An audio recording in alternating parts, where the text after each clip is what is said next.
Les doctrines des différentes confessions spirituelles, Église orthodoxe, catholique, protestante, évangélique et autres, ne sont pas toutes en accord. Elles se contredisent concernant notamment la virginité de Marie. Alors on va voir au travers de cette vidéo que j'ai intitulée « La grande incompréhension qui divise l'Église, ce qu'il en est réellement ». Ce n'est bien sûr pas la première fois que des questions se posent sur la famille de Jésus, son père, sa mère, ses frères et ses sœurs. Et voici donc ce que dit la Bible, car seules les Écritures peuvent nous éclairer réellement, à condition de ne pas déformer les textes. Au sujet de Marie, celle-ci n'a jamais revendiqué les titres extravagants comme reine du ciel. C'était le nom d'une abominable déesse de la prostitution sacrée, qu'on appelait reine du ciel, ou encore elle n'a jamais revendiqué celui de mère de Dieu. Le seul et unique titre que Marie ait revendiqué était servante du Seigneur, en Luc chapitre 1 verset 38. Cette marque d'humilité était à la hauteur de la beauté et de la grandeur de son âme. Mais pourquoi les catholiques veulent lui donner des titres ou des appellations qui n'ont aucun fondement biblique? 3 passages en parlent très clairement. En Jean chapitre 1, versets 26 à 38. Au 6e mois, l'ange Gabriel fut envoyé par Dieu dans une ville de Galilée appelée Nazareth, auprès d'une vierge, d'une femme qui n'avait point été touchée, laquelle était fiancée à un homme de la maison de David, nommé Joseph. Le nom de la fiancée était Marie. L'ange entra chez elle et dit « Je te salue, toi à qui grâce a été faite. Le Seigneur est avec toi. » Troublée par cette parole, Marie se demandait ce qui pouvait signifier une telle salutation. L'ange lui dit « Ne crains point, Marie, car tu as trouvé grâce devant Dieu. Et voici, tu deviendras enceinte et tu enfanteras un fils et tu lui donneras le nom de Jésus. Il sera grand et sera appelé fils du Très-Haut, et le Seigneur Dieu lui donnera le trône de David son père. Il régnera sur la maison de Jacob éternellement, et son règne n'aura point de fin. » Marie dit à l'ange, « Comment cela se fera-t-il, puisque je n'ai point connu d'homme, et je n'en connais point. » L'ange lui répondit, « Le Saint-Esprit viendra sur toi, et la puissance du Très-Haut te couvrira dans son ombre. C'est pourquoi le Saint-Enfant qui naîtra de toi sera appelé Fils de Dieu. » Quand on parlait à l'époque d'avoir connu un homme ou une femme, on parlait bien sûr de l'avoir connu dans la chair, dans le rapport de chair. « Voici Élisabeth, ta parente a conçu elle aussi un fils en sa vieillesse, et celle qui est appelée stérile est dans son 6e mois, car rien n'est impossible à Dieu. » Marie dit, « Je suis la servante du Seigneur, qu'il me soit fait selon ta parole. » Et l'ange la quitta.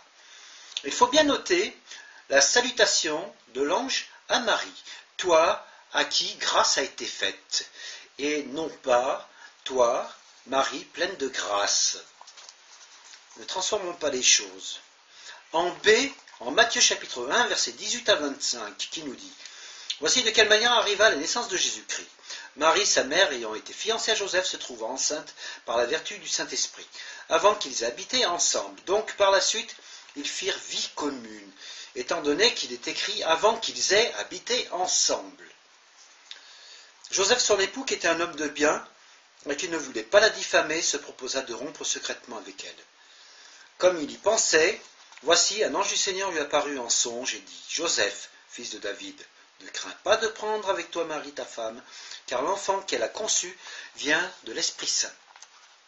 Elle enfantera un fils et tu lui donneras le nom de Jésus. C'est lui qui sauvera son peuple des péchés. » Tout cela arriva avant que s'accomplisse ce que le Seigneur avait annoncé par le prophète. « Voici, la Vierge sera enceinte, elle enfantera un fils, et on lui donnera le nom d'Emmanuel, ce qui signifie Dieu avec nous. » Joseph s'étant réveillé, fit ce que l'ange du Seigneur lui avait ordonné, et il prit sa femme avec lui. Mais il ne la connut point jusqu'à ce qu'elle ait enfanté un fils, auquel il donna le nom de Jésus. Ce texte spécifie clairement que Joseph n'a eu aucun rapport sexuel avec Marie, jusqu'à signifie en grec éos, la naissance de Jésus. Jusqu'à, un mot à retenir. Il n'est nullement écrit dans la Bible que Joseph avait interdiction absolue de toucher à Marie. Ce n'est pas marqué. Il est écrit jusqu'à la naissance de Jésus. Ce serait d'ailleurs contraire au commandement de Dieu, Genèse chapitre 2 verset 24, qui dit « C'est pourquoi l'homme quittera son père et sa mère et s'attachera à sa femme, et ils deviendront une seule chair. » Jésus lui-même rappelle ce commandement à ses disciples, voire dans Matthieu chapitre 19 verset 5, Matthieu chapitre 19 verset 6 et Marc chapitre 10 verset 8. Il est donc normal que Marie ait des fils et des filles. En C, Marc chapitre 6 verset 3 nous dit « N'est-ce pas le charpentier, le fils de Marie, le frère de Jacques, de Joseph, qui s'appelle aussi Joseph, de Jude et de Simon, et ses sœurs ne sont-elles pas ici parmi nous ?» Il s'agissait des frères et des sœurs. S'il s'agissait, des frères et des sœurs par le lien du cousinage, la liste aurait été beaucoup plus longue. Donc, il s'agissait bien, là, de frères et de sœurs de Jésus issus de la même chair. Jacques, fils de Marie et frère de Jésus, devint le responsable de l'église de Jérusalem et écrivit l'épître qui porte son nom, l'épître de Jacques. Tout comme Jude, dont l'épître porte son nom. Le mot grec adelphos, qui a été traduit par frère, est composé des mots signifiant lien et matrice.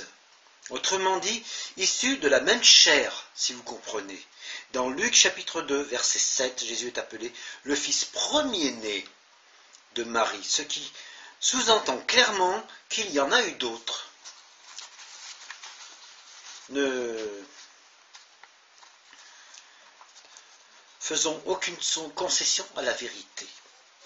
Le nouveau dictionnaire biblique précise « Frères du Seigneur », les évangiles appellent ainsi Jacques, Joseph, nommé aussi Josès, Simon et Jude, en mentionnant expressément qu'ils avaient aussi des sœurs, en Matthieu chapitre 13, versets 55 et 56, et en Marc chapitre 6, verset 3. Ils accompagnent Marie dans Matthieu chapitre 12, versets 47 à 50, dans Marc chapitre 3, versets 31 à 35, et dans Luc chapitre 8, versets 19 à 21. Avec Marie, Jésus et les disciples, ils vont à Capernaüm, au début du ministère de Jésus, en Jean chapitre 2, verset 12. Et jusqu'à sa mort, ils n'auront pas foi en lui. Donc ils ne croiront pas qu'il a été appelé au ministère auquel il prétendait. En Jean chapitre 7, verset 4 à 5. Néanmoins, après la résurrection, on les trouve unis aux disciples. Donc, sa résurrection les a convaincus qu'effectivement, et ils ont cru. En Actes chapitre 1, verset 14. Ayant ainsi un ministère chrétien. L'un d'eux, Jacques, dans Galates chapitre 1, verset 19, se distingue comme chef de l'église de Jérusalem. En Actes chapitre 12, verset 17, en Actes chapitre 15, verset 13, et en Galates chapitre 2, verset 9, et devient l'auteur de l'épître qui portera son nom. La question de leur parenté avec Jésus a été fort débattue, et diverses théories ont été avancées pour affirmer qu'ils n'étaient que ses cousins.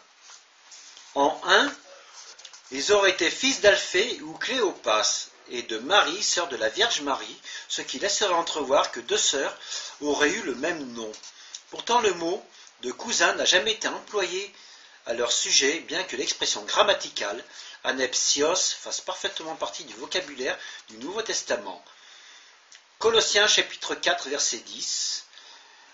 Marc, cousin de Barnabas. Pas davantage le terme plus précis de fils de la sœur, employé pour le neveu de Paul en Actes chapitre 23, verset 16. De même, le mot parent ou cousin, qui revient 11 fois dans le Nouveau Testament, en Marc chapitre 6, verset 4 et en Luc chapitre 1, verset 36. Élisabeth, il est dit, ta parente attend elle-même un fils. Ta parente alors qu'elle était cousine. Il semblerait donc étrange que les frères du Seigneur n'aient jamais été appelés cousins s'ils l'étaient vraiment. D'autre part, Jacques, fils d'Alphée, étant parmi les apôtres en Matthieu 10, 3, comment pourrait-on, dans ce cas, dire que les frères de Jésus ne croyaient pas en lui? En deux, on suppose que ses frères étaient issus d'un mariage précédent de Joseph avec une certaine Écha ou Salomé. La seule raison de cette supposition est les différences d'âge supposées entre Joseph et Marie. Mais aucune vérité ne peut être fondée sur de simples suppositions. En 3, il serait né d'un mariage de Lévira entre Joseph et la veuve de son frère, Cléopas.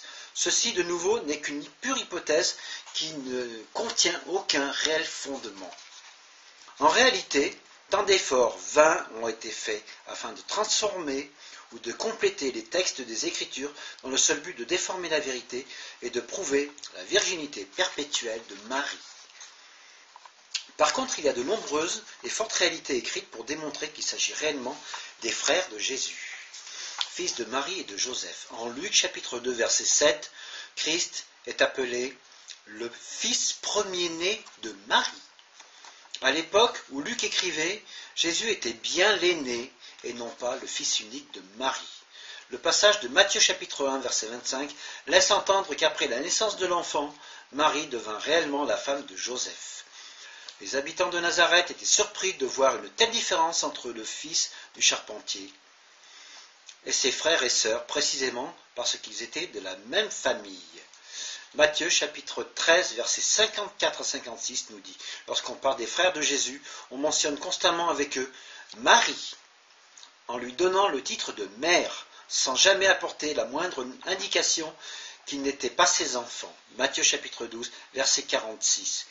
Marc chapitre 3, verset 31, Luc chapitre 8, verset 19 et Actes chapitre 1, verset 14. À lire avec beaucoup d'attention. Apocalypse chapitre 22, verset 18 à 19 est très clair. Celui qui changera le contenu de ce qui est écrit aura à subir les influences de Dieu.